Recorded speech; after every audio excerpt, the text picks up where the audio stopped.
One, two, three, four. Swaggy lady on the floor. I'm always chicken trending. Cause my body love impress.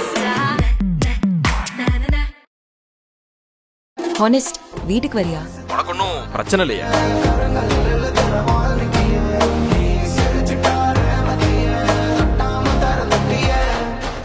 ஹாலிடேஸ்னாலே அது நம்ம GT holidays தான்.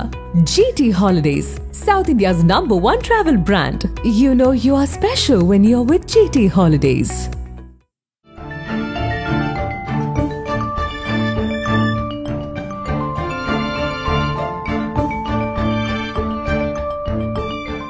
உங்கள் ஜீரண கோளாறுகளுக்கும் வயிற்றெரிச்சலுக்கும் சரியான ஒரு தீர்வு.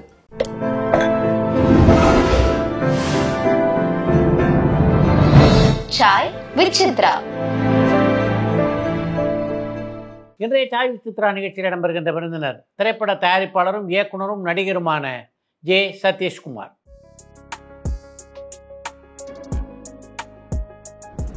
நடுவிலே கொஞ்சம் பக்கத்தை காணும், இதற்காகத்தானே ஆசைப்பட்டாய் பாலகுமாரா, பரதேசி உட்பட 30க்கும் மேற்பட்ட படங்களை தமிழ்நாடு முழுமைக்கும் வாங்கி விநியோகித்தவர் ஜே சதீஷ்குமார்.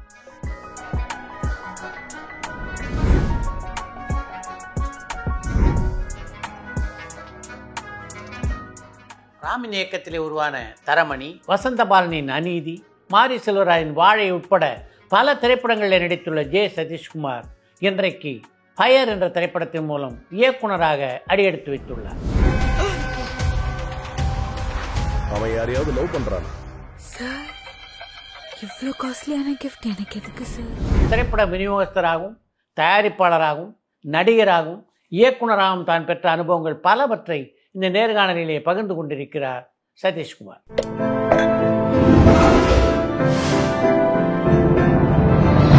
சாய் வித் சித்ரா.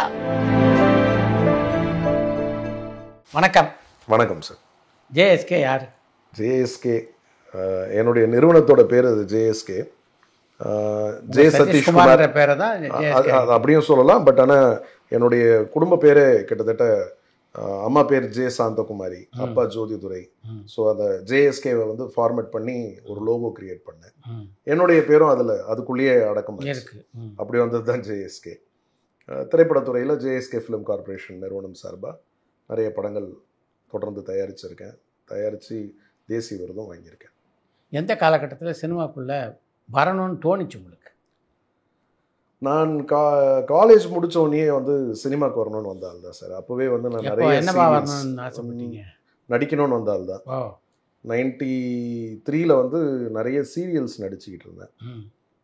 அப்போது இந்த சன்னில் வந்து 26 வாரம், ஜேஜே டிவி, அதிலெல்லாம் வந்து கிட்டத்தட்ட ஒரு 4-5 சீரியல்ஸ் ஹீரோவாக பண்ணேன். அதுக்கப்புறம் பெரிய திரை படங்கள் பண்ணணுன்ட்டு ஒரு 2 படம் 94 ஸ்டார்ட் பண்ணி ஒரு ஆஃப் த வேல வந்து தவிர்க்க முடியாத சூழ்நிலைகளால் அந்த படம் நின்று போச்சு. அதுக்கப்புறம் அந்த பயணம் மாதிரி அரசியல் பயணமாக போச்சு. அதுக்கப்புறம் சினிமா மேலே இருந்த தாக்கம், எப்படி இருந்தாலும் சினிமாவுக்கு வரணும்னு திரும்ப வந்து 2007 படிப்படியாக ஒரு செக்டாரை கற்றுக்கிட்டு அதுக்கப்புறம் சினிமாக்குள்ளே வந்தேன். சினிமாவில் நடிக்கிறதுக்கு யாரையாவது வாய்ப்பு தேடி சந்திச்சிருக்கீங்களா இயக்குனரில்? இல்லை, அந்த மாதிரிலாம் இல்லை. ஏன்னா எனக்கு சோலா கிரியேஷன்ஸோட ஒரு ஃபஸ்ட்டு சீரியல் எனக்கு வந்து கமிட் ஆச்சு. ஆமாம், அது வந்து சிடி பாண்டின்னு சொல்லி டைரக்டர், செல்வா சாரோட அசோசியேட். அவர் தொடர்ந்து ஒரு 3-4 சீரியல் பண்ணும்போது அதில் அப்படியே கமிட் ஆகி வேறு டைரக்டர் சீரியல்ஸும் பண்ணேன். அதுக்கப்புறம் அதிலிருந்து ஒரு பிரேக் ஆகி சினிமாவுக்கு வந்தோம். சினிமாவுக்கு வரும்போதே நேரடியாக நானே வந்து தயாரிக்கணும்னு முடிவு பண்ணி 2 படங்கள் ஆரம்பித்தேன். ஒரே நாளில் 2 படம் பூஜை, பாடல் ரெக்கார்டிங் ஆச்சு. ஷூட்டும் போனோம். ஒரு 25% ஷூட்டில் கொஞ்சம் ஃபாதருக்கு உடம்பு சரியில்லாத ஒரு சூழ்நிலை ஏற்பட்டது. அந்த சூழ்நிலைகள் காரணமாக அந்த படம் அப்படியே ட்ராப் ஆச்சு. அதோட அந்த டைம் பீரியடில் அது ஒரு பெரிய பிரேக். அதுக்கப்புறம் திரும்ப 2007 சின்ன ஏரியாஸ் டிஸ்ட்ரிபியூஷன். சினிமானா வியாபாரம்னா என்ன, ஒரு படம் எடுக்கிறாங்க, ரொம்ப ஈஸியாக எடுக்கிறாங்களான்லாம் கிடையாது. அது ஒரு பெரிய சேலஞ்சிங்கான ஒரு ப்ராசஸ். அப்படி எடுக்கிற படம் எப்படி பிஸ்னஸ் பண்ண முடியும் அப்படின்னு சொல்லி அந்த செக்டாரை கொஞ்சம் லேர்ன் பண்ண ஆரம்பித்தேன். சின்ன டெரிட்டரிஸ் எல்லாம் டிஸ்ட்ரிபியூஷன் பண்ண ஆரம்பிச்சு, தியேட்டர்ஸ் எடுத்து லீஸ் பண்ண ஆரம்பிச்சு, அதுக்கப்புறம் தமிழ்நாடு ஏரியா வாங்க ஆரம்பிச்சு, அதுக்கப்புறம் முழு காப்பீட்டு உரிமையும் வாங்க ஆரம்பித்து படங்கள் பண்ண ஆரம்பிச்சு. என்னென்ன கற்றுக்கிட்டீங்க சினிமாவில்? இதான் நம்ம சொல்லுவோம், நான் நிறைய நண்பர்களுக்கு சொல்லுவேன், ஒரு குண்டூசி தயாரிக்கிறவர் கூட அதோட வியாபாரத்தன்மை தெரிஞ்சுக்கிட்டு தான் அதை தயாரிப்பு வேலைக்குள்ளே வருவாங்க. ஆனால் நம்ம படம் எடுக்கிறவங்க மாத்திரம்தான் நேரடியாக எதுவுமே தெரியாமல் படம் எடுக்க வருவாங்க.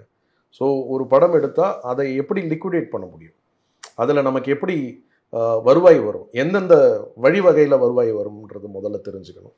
அந்த சேனல்ஸ் எல்லாம் நம்ம தெரிஞ்சாதான் நம்ம அந்த ப்ராடக்டோட வேல்யூக்கும் நம்மளுடைய இன்ட்ரெஸ்ட்டு ப்ளஸ் நமக்கு என்ன அது ரிட்டர்ன்ஸ் வரும்ன்றது தெரிஞ்சுக்கிட்டு ஒரு டிஸ்ட்ரிபியூஷன் செக்டர் தியேட்டரிக்கல், அதுக்கு முந்தைய காலம் வந்து பார்த்திங்கன்னா வெறும் தமிழ்நாடு திரையரங்கு உரிமையும் சேட்டலைட் உரிமையும் மாத்திரம்தான் இருந்தது. அப்புறம் வெளிநாட்டு உரிமை அது ஒரு சின்ன தொகை தான் வந்துக்கிட்டு இருந்தது. இப்போது வியாபாரம் அப்படி இல்லை. உங்களுக்கு யூடியூப் இருக்குது, ஓடிடி இருக்குது, பிற மொழிகளில் வந்து டப் செஞ்சு ரிலீஸ் பண்ணுறது இருக்குது, ஏர்போன் ரைட்ஸ் இருக்குது, சீபோன் ரைட்ஸ் இருக்குது. இப்படி இந்த ரைட்ஸையே வந்து நீங்கள் பல வகைப்படுத்தலாம். பல வகையான வருவாய் நமக்கு சாத்தியக்கூறுகள் இருக்கும்போது அதையெல்லாம் கொஞ்சம் படிப்படியாக அனுபவம் ரீதியாகவும் நடைமுறையில் வந்து கற்றுக்கிட்ட வழிவகையிலையும் வந்து அந்த பிஸ்னஸை ஒரு மெத்தடாலஜியை ஓரளவுக்கு தெரிஞ்சுக்கிட்டேன். அதுக்கப்புறம் தான் வந்து கொஞ்சம் முழு நேரமாக வந்து படம் எடுக்க ஆரம்பிக்கலாம் அப்படிங்கிற ஒரு கான்ஃபிடென்ஸ். நீங்கள் வாங்கி விநியோகித்த முதல் திரைப்படம் இது 2007 நினைக்கிறேன், பசுபதி மேப்பா ராசகாபாளையம். அந்த படம் வந்து ஒரு மிகப்பெரிய ஒரு வெற்றி படம் அமைச்சது. விவேக், மறைந்த விவேக் இப்போ நம்ம கூட இல்லை, அவருடைய அதே மாதிரி மனோபலா சார் சொல்லியே ஆகணும். அந்த படத்துக்கு ஒரு 2 பேர் மிகப்பெரிய பில்லர்ஸாக இருந்தாங்க. படம் ஃபுல்லாகவே ஒரு நகைச்சுவை திருவிழாவாக இருக்கும். ரஞ்சித்தோட கேரியர்லேயும் ஒரு ரஞ்சித்துக்கு ஒரு வெற்றி படம், ஒரு பெரிய வெற்றி படமாக அமைச்சது. அந்த படம் தான் முறையாக வந்து நான் வந்து கம்ப்ளீட்டாக வந்து நெகட்டிவ் ரைட்ஸ் வாங்கி பிஸ்னஸ் பண்ண படம். விஜய் சேதுபதியுடைய நடுவில் கொஞ்சம் பக்கத்தை காண கூட நீங்கள் தான் வெளியிட்டீங்க இல்லையா? ஆமாம். எப்படி தேர்வு பண்ணீங்க இந்த படத்தை? நான் அப்போ வந்து ஆரோகணம் அப்படிங்கிற படம், லக்ஷ்மி ராமகிருஷ்ணன் படம், அதுதான் அதுவும் நெகட்டிவ் பண்ணி ரிலீஸ் ஆச்சு. அப்போது இந்த நடுவில் கொஞ்சம் பக்கத்தை காணும் வந்து 2012 செப்டம்பரில் ஒரு டேட் போட்டு ஒரு பெரிய நிறுவனம், பேர் சொல்ல விரும்பல, அந்த நிறுவனம் வந்து வெளியீட்டிற்கான எல்லா பணிகளையும் செஞ்சு போஸ்டர்ஸ் ஒட்டிட்டாங்க, டிவியில் அட்வர்டைஸ்மெண்ட் கொடுத்துட்டாங்க, எல்லா பப்ளிசிட்டியும் பண்ண ஆரம்பிச்சிட்டாங்க. ஆனால் படம் ரிலீஸ் ஆகலை. படம் வந்து தள்ளி வச்சுட்டாங்க. ஏன்னா தமிழ்நாடு ஃபுல்லாக அவங்களுக்கு கிடைச்சது வந்து மொத்தமே 22 தியேட்டர் தான். அதனால் அந்த படம் வந்து ரிலீஸை வந்து என் நண்பர் தான் லியோ விஷன்ஸ் ராஜ்குமார்னு, அவர் தான் முதல்ல அந்த படத்தை தயாரித்தவர். அவர் வந்து ஒரு போல்டான டிசிஷன் எடுத்தார். 22 தியேட்டரில் ரிலீஸ் பண்ணி நமக்கு எதுவும் ரெவன்யூ வராது. ஆமாம். அப்போது நிற்கும்போது செவி வழி செய்திகள் அப்புறம் ட்ரேடில் வந்து இந்த படத்து மேலே வந்து ஒரு நல்ல டாக் இருந்தது. ஸோ அப்போ என்ன அவங்க அப்ரோச் பண்ணுறாங்க, படம் போட்டு காட்டுறாங்க. படம் பார்த்த அன்னைக்கு அந்த படம் வந்து பிரசாதில் தான் படம் பார்க்குறேன். நான், விஜய் சேதுபதி எல்லோரும் ஒன்றா தான் படம் பார்த்தோம். படம் பார்த்துட்டு நைட்டு 12 மணிக்கு அந்த படத்தை வந்து அக்ரிமெண்ட் சைன் பண்ணுறேன். அந்த படத்து மேலே இருந்த கான்ஃபிடென்ஸ் ஒரு ஒரு புது பெஞ்ச்மார்க் க்ரியேட் பண்ணிச்சு அந்த படம். ஒரு வித்தியாசமான ஒரு கதை, வித்தியாசமான ஒரு கதாபாத்திரங்கள், அதுக்கப்புறம் உண்மை சம்பவம். ஸோ இது ரொம்ப பெருசாக ஜெயிக்கும் அப்படின்னு ஒரு கான்ஃபிடென்ஸ் இருந்தது. அந்த கான்ஃபிடென்ஸ் எனக்கு வந்து சக்ஸஸும் கொடுத்தது. எப்படிப்பட்ட லாபத்தை பெற்று தந்தது அந்த படம்? பன்மடங்கு லாபம் தான். அருமை. ஆமாம், பன்மடங்கு லாபம். அந்த படம் தான் வந்து எனக்கு தெரிஞ்சு அதீத மொழியில் வந்து மொழி மாற்றம் செய்யப்பட்ட படம். எனக்கு வந்து இந்த லாங்குவேஜ் இல்லை, குஜராத்லலாம் கூட அது வந்து ரீமேக் ஆச்சு. ஸோ ஒரு இந்த கண்டென்ட் எங்கே வேணாலும் போய் உட்காரும்.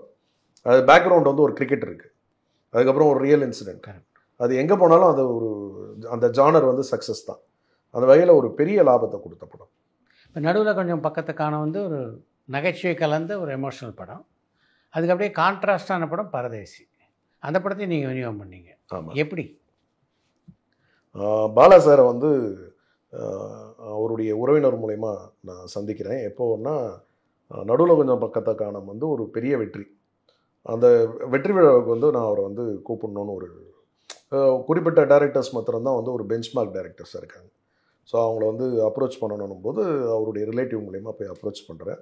அன்றைக்கி தான் வந்து பார்த்திங்கன்னா அதுவுமே கூட கிட்டத்தட்ட பார்த்திங்கன்னா நவம்பரில் வந்து 2012 வந்து ரிலீஸ் ஆக வேண்டிய படம்.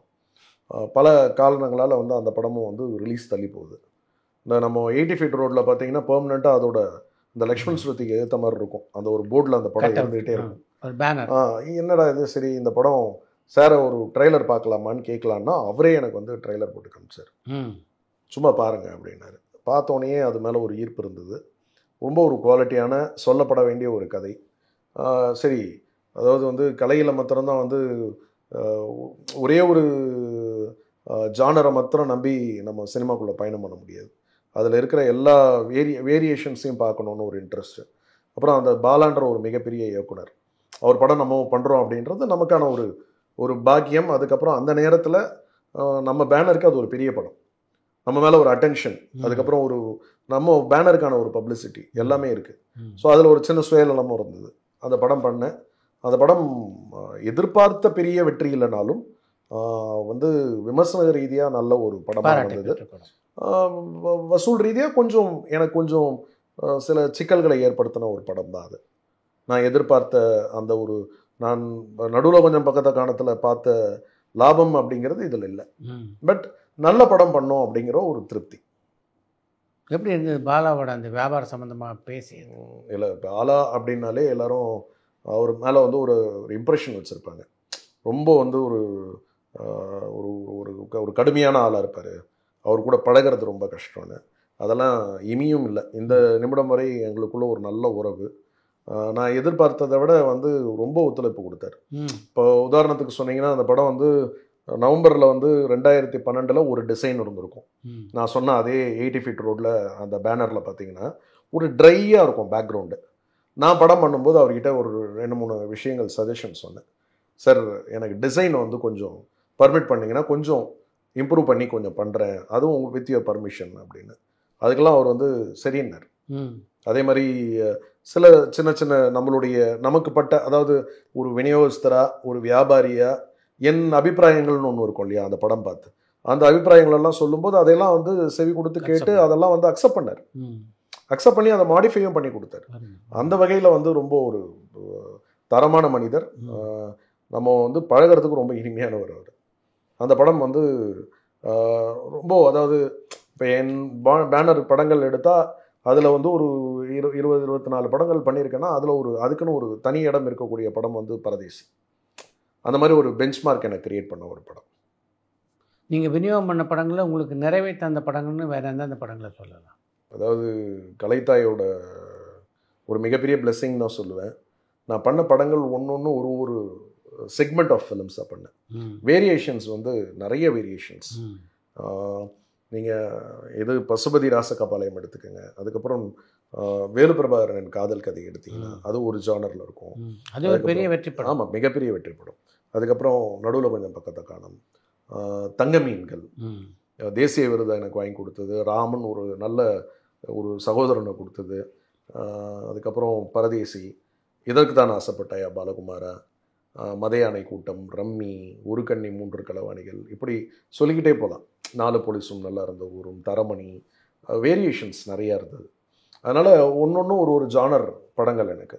அந்த மாதிரி நிறைவை கொடுத்த படம் அப்படின்னு சொன்னால் வந்து எனக்கு ரொம்ப close to the heart film அப்படின்னா தங்க மீன்கள்.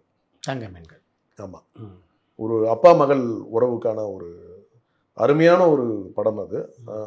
அந்த படம் வந்து பெருசாக மக்கள் கொண்டாடி இருக்க வேண்டிய ஒரு படம்.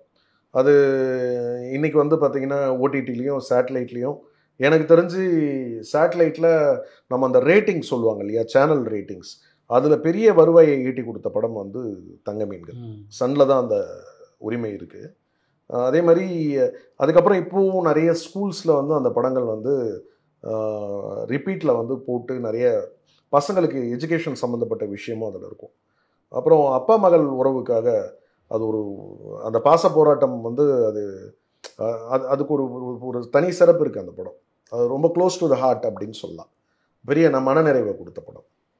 இன்ஃபேக்ட் வந்து தங்க மீன்கள் பாகம் 2 எடுக்கணுன்ட்டு நிறைய முயற்சிகள் எடுத்துக்கிட்டு இருக்கோம். அப்படியா? ஆமாம், ஒரு வித்தியாசமான ஒரு கதை அது. அதே அப்பா மகள் சம்மந்தப்பட்டது. கொஞ்சம் அந்த பிளாட்ஃபார்ம் வேறு மாதிரி ஒரு பிளாட்ஃபார்மாக இருக்கும். பட் ரொம்ப அந்த தங்க மீன்கள் என்ன இம்பேக்டை கொடுத்ததோ அதே இம்பேக்டை டெஃபினட்டாக இந்த படமும் கொடுக்கும். அதுக்கான தருணத்துக்கு வெயிட் பண்ணிகிட்டு இருக்கோம். நீங்கள் அந்த காலத்தில் விநியோகம் பண்ணதுக்கும் இப்போ திரைப்பட விநியோக முறை எப்படி இருக்குன்னு நினைக்கிறீங்க? அன்றைக்கி நிறைய டிஸ்ட்ரிபியூட்டர்ஸ் இருந்தாங்க. இன்றைக்கி டிஸ்ட்ரிபியூட்டர்ஸ் அப்படிங்கிற செக்மெண்ட்டே கிட்டத்தட்ட இல்லை அப்படிங்கிற ஒரு சூழல் தான். அதனால் இன்றைக்கி நம்ம படம் எடுத்தால் நம்ம ரிலீஸ் பண்ணுறதுக்கு நம்ம தயாராக இருக்கணும், யாரையும் டிபெண்ட் பண்ணக்கூடாது. அதையும் மீறி சில ரொம்ப சொற்ப எண்ணிக்கைகளில் இருக்கிற விநியோகஸ்தர்கள் இருக்காங்க. ஒரு சேலஞ்சிங்கான ஒரு சிச்சுவேஷன் தான். நீங்கள் ஆசைப்பட்டு அந்த நடிப்பு துறைக்கு எப்போ நுழைஞ்சீங்க? ராம் தங்க மீன்கள் முடித்து ரிலீஸ் அன்றைக்கி நாங்கள் அனௌன்ஸ் பண்ண படம் வந்து தரமணி. இமீடியட்டாக அடுத்த தயாரிப்புன்னு அந்த படம் ஷூட்டு ஸ்டார்ட் பண்ணி போயிட்டுருக்கும்போது அதில் ஒரு கேரக்டர் செகண்ட் ஹாஃபில் ரொம்ப முக்கியமான ஒரு கேரக்டர் இருக்கும். அதுக்கு நிறைய ஆட்கள் வந்து நானும் ரெக்கமெண்ட் பண்ணேன், அவரும் பார்த்தாரு. சடனாக ஒரு நாள் ஆஃபீஸில் உட்காந்துருக்கும்போது என்ன கேட்டார், என்ன நடிக்கணுன்ட்டு வந்தால் நீங்கள் இந்த கேரக்டர் பண்ணுங்கள், அதுக்கு ரொம்ப பொருத்தமாக இருக்கும்னாரு. எப்படி இருந்தது இயக்குனர் ராமுடைய இயக்கத்தை நடித்தது? ஒரு மிக திறமையான ஒரு இயக்குனர். அவருக்கு தமிழ் சினிமாவில் ஒரு மிகப்பெரிய இடம் காத்துக்கிட்டு இருக்காது. எந்த நேரத்தில் வேணாலும் அந்த பிரேக், இப்போ 7 கடல் 7 மலை ஒரு பெரிய எதிர்பார்ப்பில் இருக்குது. ஸோ நிச்சயமாக ராமோட அந்த ஒரு ஒர்க் வந்து பார்த்திங்கன்னா ரொம்ப ஒரு ஸ்பாட்டில் வந்து நம்ம பார்த்த வரைக்கும் பார்த்திங்கன்னா டைரக்டர்ஸ் எல்லோரும் வந்து ஸ்கிரிப்ட் புக் வச்சுருப்பாங்க, டைலாக் பேப்பர்ஸ் இருக்கும், பிரேக் டவுன் போட்டிருப்பாங்க, அது பிரகாரம் வந்து ஒரு ஆர்டரில் போவாங்க. இவரை பொறுத்த வரைக்கும் அதெல்லாம் எதுவுமே கிடையாது. பரபரப்பான சினிமா செய்திகள், நட்சத்திரங்களின் பேட்டிகள், சினிமா வரலாறு ஆகியவற்றை பார்க்கவும் படிக்கவும் உங்களுக்கான இணையதளம் tourantalkies.co.